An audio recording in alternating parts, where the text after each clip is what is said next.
The Tom Woods Show, episode 2245. Prepare to set fire to the index card of allowable opinion. Your daily dose of liberty education starts here. The Tom Woods Show.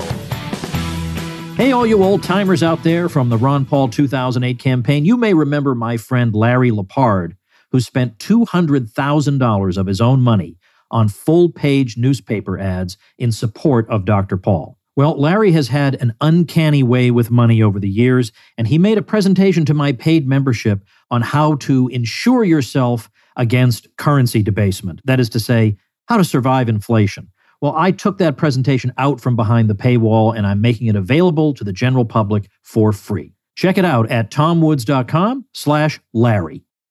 Hey, everybody, Tom Woods here. It's Michael Heise with us today. Haven't talked to Michael on the air, at least, in quite some time, but he's an idea man. He's both action-oriented and an idea man. Very, very rare to find both of those in the same person. And he's got a really compelling plan forward for what he wants to do on the local level.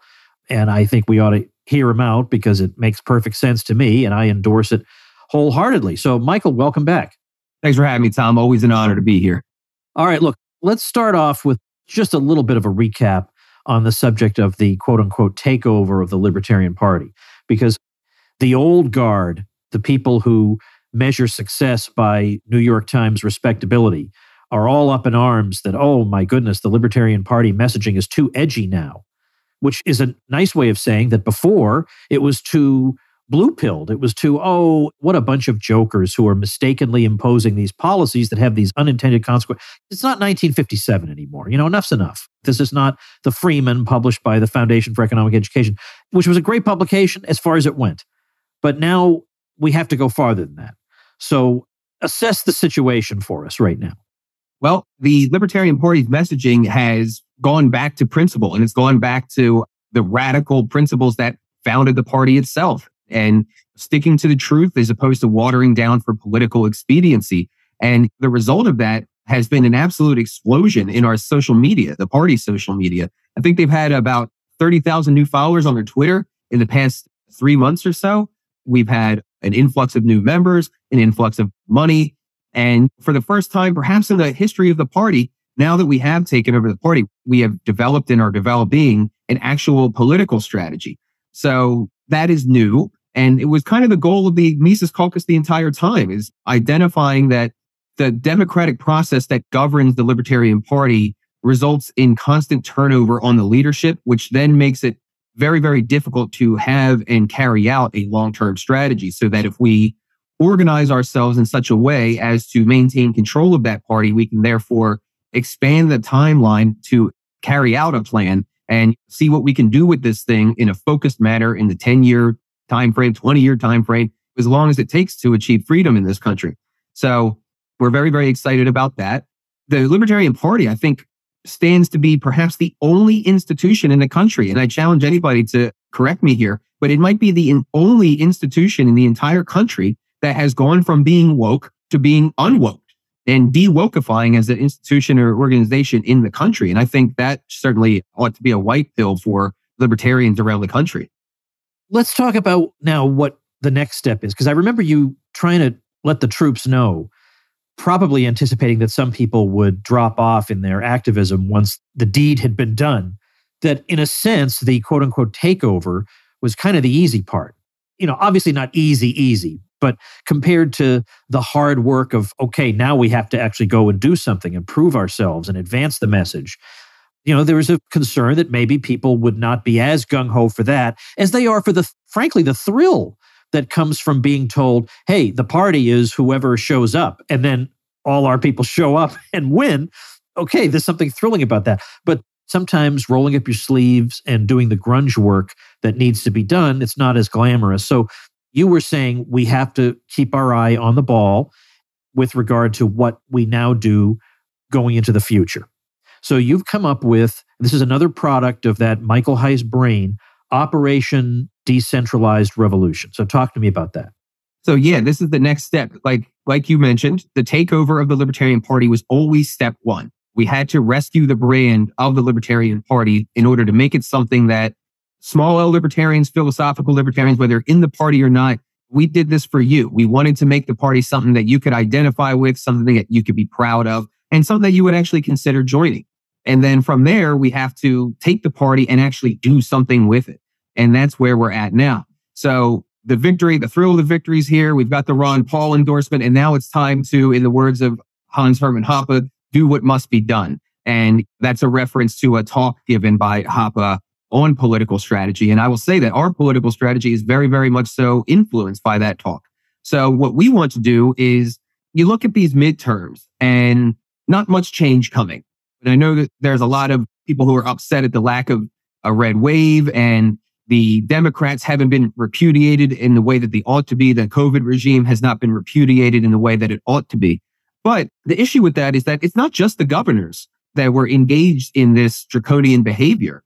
It was your city council members. It was your mayor. It was your sheriff that allowed this stuff to happen. So we really, I think, need to take a step back and perhaps humble ourselves in what we're going to have to do and how long it's going to take to achieve freedom in this country and to roll back the state or decentralize the state, whatever have you. So our political strategy, we're calling it Project Decentralized Revolution. And this is basically taking the Libertarian Party and doing something that we consider to be both radical yet also realistic.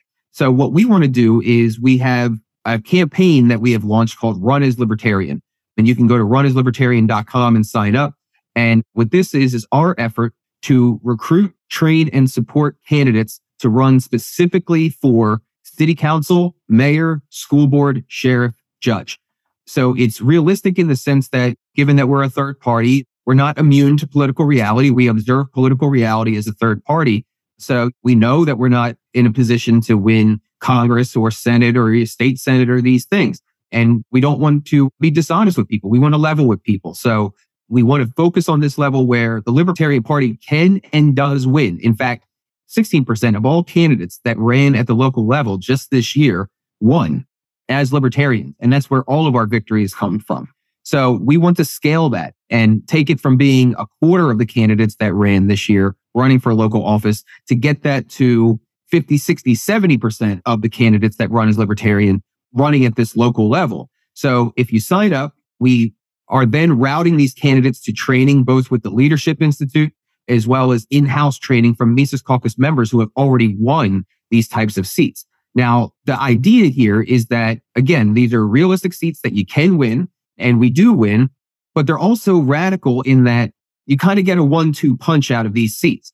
You know, if you win a city council seat, not only can you effectively work to cut spending at the local level or keep taxes in check at the local level or introduce freedom-oriented or nullification-oriented bills, but you can nullify the state and the federal government. And we observe this all of the time. Look at how the left primarily did marijuana legalization. They did that by decriminalizing at the local level, which then turned into a conversation of decriminalizing at the county level, which then became a conversation of legalizing at the state level. And the reality of the situation is that marijuana or drug laws is just one of very many things that you can do this with. Basically, anything that is not explicitly in Article 1, Section 8 of the Constitution, this is eligible for. So this can be gun control, this can be drug laws, this can be surveillance state technology, anything that's not in Article 1, Section 8. So you can let your imagination run wild on how much you can actually affect your locality by getting in there and really grappling with it and being a thorn in the side and gumming up the works of the feds and even the state government where need be. And furthermore, again, I see there's a lot of people who are upset at these results with the midterms, and I understand that. But I actually think that we're really perhaps undervaluing all of the good stuff that's happening. If we accept the premise that there's a level of truth to the idea of politics being downstream from culture, well, what do you see when you look at the culture? I see a lot of pushback against wokeism and the state control that calls for. I see Disney losing millions of dollars. I'm seeing sheriffs that were coming out and being against the COVID regime. I'm seeing that there's a reason why there's get woke, go broke as a saying, because that is what happens. People are not investing in these ideas. It's being put upon us. And if politics is downstream from culture, I don't buy this premise that is being foisted upon us by our woke overlords that culture is something that is imposed from the top down, from academia, from Hollywood, from pop culture. I don't buy that. I think culture predates the technology that has allowed this facade to be put up by a very wide margin. I actually think that culture is something that comes up from the family and through the community in any real and organic sense. So if you're out there and you're running a real local race, you're going to be mixing it up with the culture in a very organic sense. So we can plant these seeds and over time make it so that there is no universality to the dictates that are imposed upon us from the top down. And if we create a situation like that for the feds, where they can't uniformly impose anything, what are they going to do? Are they going to invade the countryside? Are they going to send the army in little towns across the country? They can't do it. It's just not practical. And you already see this with how many people can't afford their taxes. And yet you see some raids and you see them trying to hire more federal agents, but you don't see wide scale. It's like half of people that don't file their federal income taxes, and you just don't see mass invasions because it's just not feasible. Well, I like the particular offices that you've picked out because obviously you don't have unlimited resources, far from it. So you have to focus on what makes strategic sense rather than spreading yourself ridiculously thin all over the place. Why don't you do something that's winnable? Because not only is it winnable, these are strategic offices where you can actually accomplish something. And while you're accomplishing something, you can be simultaneously advertising the libertarian brand. Exactly. And that's what we need as a philosophy and as a movement. We don't have too much brand recognition as a party. And if you don't have much brand recognition, you're not going to have much brand trust. And I really think that trust is the key component here that we need to garner throughout society in order for our ideas to flourish. Right now, I truly believe if people are politically engaged, there's actually not much reason for them to listen to us. The only people who are going to listen to us naturally are going to be people who are like at the very high end of the personality trait openness distribution and actually consider and grapple with the ideas and all of that. But the reality of the fact is people who are engaged in politics, they kind of have their friend enemy distinctions down, and they have their in group and they have their out group.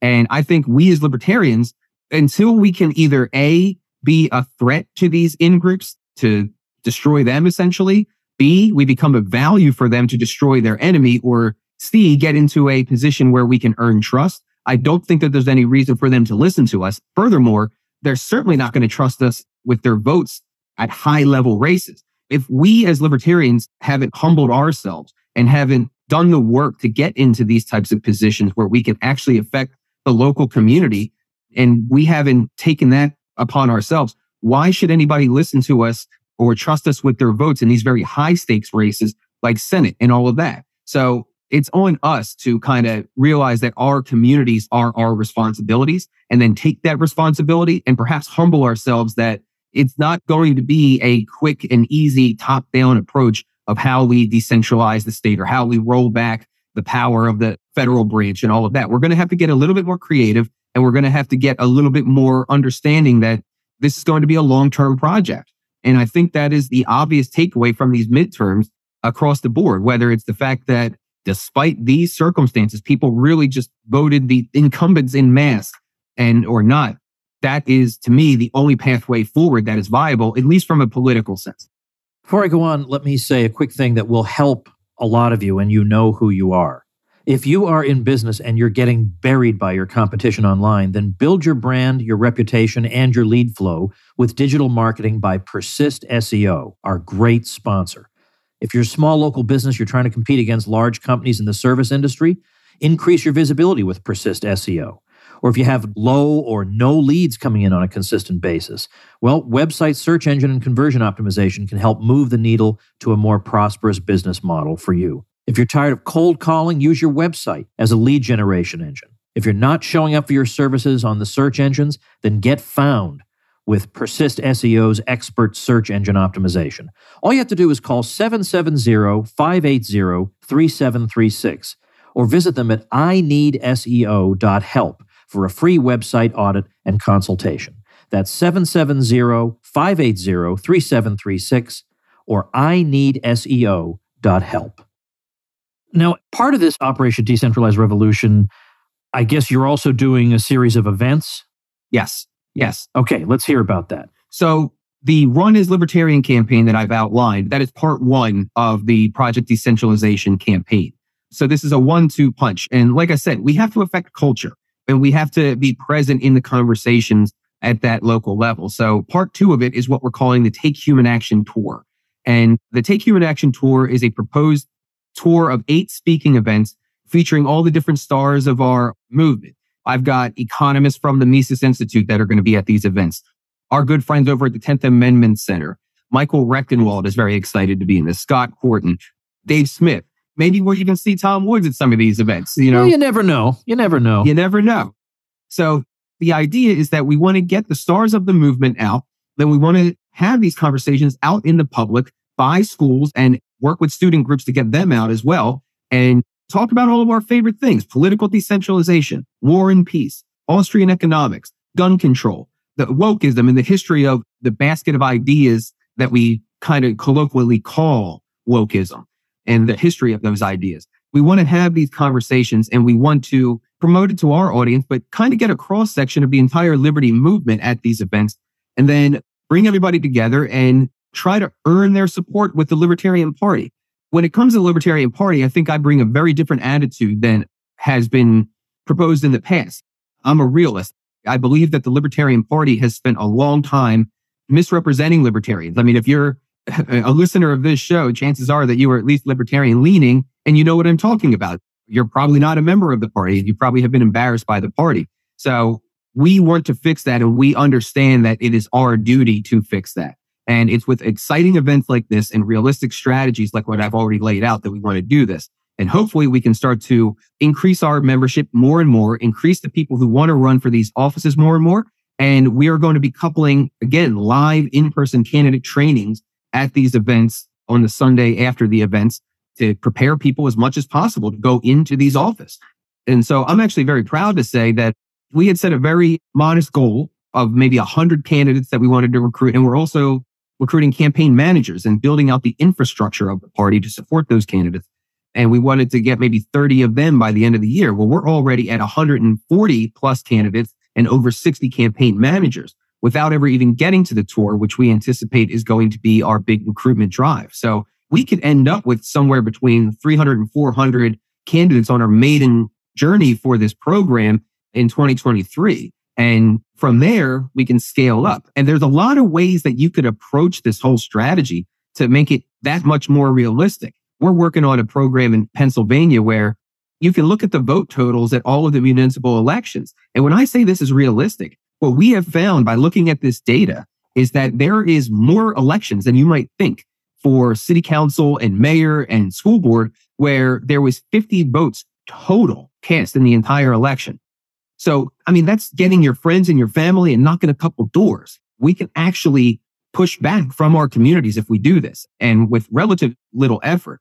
So that's what the events are going to be all about, is bringing the community together, educating the public, educating ourselves, and then funneling into training to take this strategy seriously and essentially wage guerrilla warfare against the state to decentralize them and nullify them. All right, let me ask the obvious question, the elephant in the room. Why not just vote for local candidates running as Republicans? Well, I would say that Republicans, by and large, and look, this is another attitude change that I'm attempting to bring to the Libertarian Party. I'm not asking anybody to be a blind partisan for the LP. And if you're a Libertarian, you don't really have a lot of avenues to get what you want politically. And I understand that. We understand that. So if you have a good Republican on your ballot, and that's more viable for you, maybe that's what you got to do. And I understand that. But I would also say that by and large, with the exception of 20% of Republicans, the Republicans were just as complicit in the lockdowns as anybody else. The Republicans have been just as complicit in 0% interest rates as anybody else. The inflation that we're seeing right now is in large part to the Trump checks, and there's going to be more inflation from the spending that Biden has done. But as we know through the Cantillon effects, it's not like the inflation hits right away when the money is printed. So we're still going through the printing of yesteryear affecting our price system. So I would say, what have you got to lose? We've already swung back and forth between Republican and Democrat. And yes, there are some Republicans that are better than others. You do have your Thomas Masseys out there. I'm not at all saying that you shouldn't support those people. But I think what has to happen is we as the Libertarian Party and our membership have to work together with liberty-oriented Republicans to the extent that they're out there and apply pressure to the Republicans to be more liberty-oriented so that we can work together and expand liberty as much as possible, because the inflation's out of control and the culture war is white hot, and people are focusing on that culture war when our economy is melting down right in front of us. And we're going to be in a position where we're maximally divided as this situation gets worse and worse. And we can't have that. People who are interested in liberty, we really, really need to come together right now as things get worse and worse to push back where we can and how we can. And I'm realistic about that. So if you're going to vote for a Republican, you better make sure that they didn't endorse the lockdowns or that they actually did something to push back against the lockdowns, because this is the whole reason why we took over the Libertarian Party. The Libertarian Party that used to exist was not strong on the lockdowns when they needed to be. They were not courageous in the face of the COVID regime where we needed to be. And this is the base of people, Ron Paul libertarians, Rothbard libertarians, Mises Institute libertarians, Tom Woods libertarians, who took over the Libertarian Party in order to do this. So I would say you can make the argument about political reality, but you can't make the argument that we are ideologically and philosophically better than the Republicans. You can't get that with the Republicans. And I actually like what Michael Malice had to say. I live in Pennsylvania. We just elected John Fetterman. This guy can't even talk. And you might scratch your head and say, how is this possible? Well, it's possible because Dr. Oz, who ran as a Republican, he had shown support for trans kids stuff, completely in contravention to his base. And if you're a conservative, you don't know that you're really going to get what you need out of Dr. Oz. Whereas regardless of John Fetterman's ability to talk or not, you know what you're going to get out of him. And if you're a progressive and you want that state power, he will vote for it. And that's where we're at. That's how bad things are at. How do people keep up with this program? Do you have a website that lays all this stuff out, or the dates or whatever? Absolutely. So we have two websites. The one specific to Project Decentralized Revolution is projectdecentralizedrevolution.com. And we will be putting the dates as they come up. We're in the part of the process right now where we're working with the hotels and we have the dates picked out. We have the cities picked out. We are lining up the venues right now. And in the coming weeks, we'll be setting those up. So Project Decentralized Revolution to keep up with that, and to more generally join the Mises Caucus and keep up with us, takehumanaction.com. All right. I want to ask you a question not directly related to this plan, but just to your life since the convention in Reno. Could you try to think about what task has been more challenging than you thought it would be, or maybe even something you didn't anticipate that you've had to deal with, and what's been easier than you thought it would be? Well, one thing that we are moving into is sophisticating our fundraising, and that has been extremely uncomfortable for me. I grew up in pretty humble circumstances and not really used to doing that. But I guess the answer to both of those questions is probably fundraising, because I've been making a lot of phone calls recently and asking for money in a way that I've never done before. This whole project for me, is essentially a passion project that's gotten out of control. And everything that I've done, I've learned on the fly. And that's kind of a conversation that I've had with our supporters from the beginning, is that I'm learning with you. You might be going through this and maybe you're new to the party, or maybe you're new to politics, or all of this stuff. Well, so was I when this all started, and I'm learning with you and we're learning together. So it's been very difficult to ask people for money. But at the same time, when I explain the project, when I explain our approach to the project, and I explain kind of the attitude changes that we're attempting to bring to the Libertarian Party, it's gotten a lot easier because I've gotten a lot of positive support. And the other thing that I've done that's been easier than I thought, is trying my hand at lobbying. This is another thing that people can do in their communities that could be very powerful. My wife had sent me a text that a Republican state House rep, now this is a Republican that I would support, a Republican state House rep named Tracy Pettycuick had introduced a bill to have privately funded psilocybin or mushroom studies here in Pennsylvania. And she was doing that because she's a combat veteran. She cares a lot about veterans issues. And turns out psilocybin combined with therapy has unprecedented results in treatment-resistant addiction and PTSD and a lot of things that kind of affect the veteran community. So as soon as I saw that, I called her office the next day. And within 2 weeks, I was in her office having a meeting with her. And she was very supportive of not just the psilocybin bill, but ending the drug war generally. So then once I realized that this was a veteran issue for her, I pitched her on the Defend the Guard bill. And if for any of your audience that doesn't know, that's another website, bringourtroopshome.us. It's a fantastic organization that has created this Defend the Guard bill, which would essentially make it so that your National Guard in your state cannot go overseas without an explicit declaration of war from the federal government. And so when I showed her this, she point blank said, yeah, I will introduce that in the next session. Well, this woman in these midterms just got elected from state Congress to state Senate.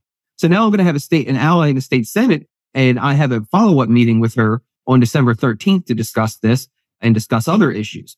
So you never know, like if you get involved locally, you really don't know what could happen.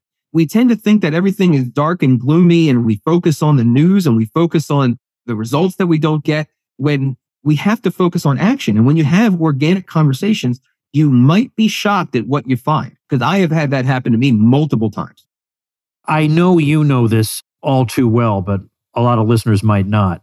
There are people out there who don't care for you or for the rest of us, who believe that the Mises Caucus is a kind of cult and you're our cult leader and we just follow you without question. And it's so dumb and ridiculous. Nobody thinks that way.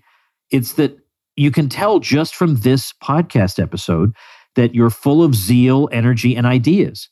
And I'm not. So therefore, it's a great division of labor. The position that requires zeal and energy and ideas is occupied by somebody who has an awful lot of all of those things. And that's it. It's that you listen to somebody who's thought this through at this depth as you have, is again, plainly evident from this conversation. That's why we follow you, because you are a genuine leader on stuff like this. You've thought it all through. You've come up with strategies and you've come up with this project, Decentralized Revolution. Why would we say, no, we don't, to heck with that guy? I support you because I agree with you, not because you cast some bizarre spell over us and we're held in an unbreakable trance. It's just because you deliver the goods, because you think, you come up with great ideas, you're full of devotion to the cause. I mean, you have all the qualities we would want. So that's why we're supporting you. Okay, there's no hypnotism involved. Well, I appreciate that. And another thing I'm very proud of is I'm not seeking to be a figure, so to speak.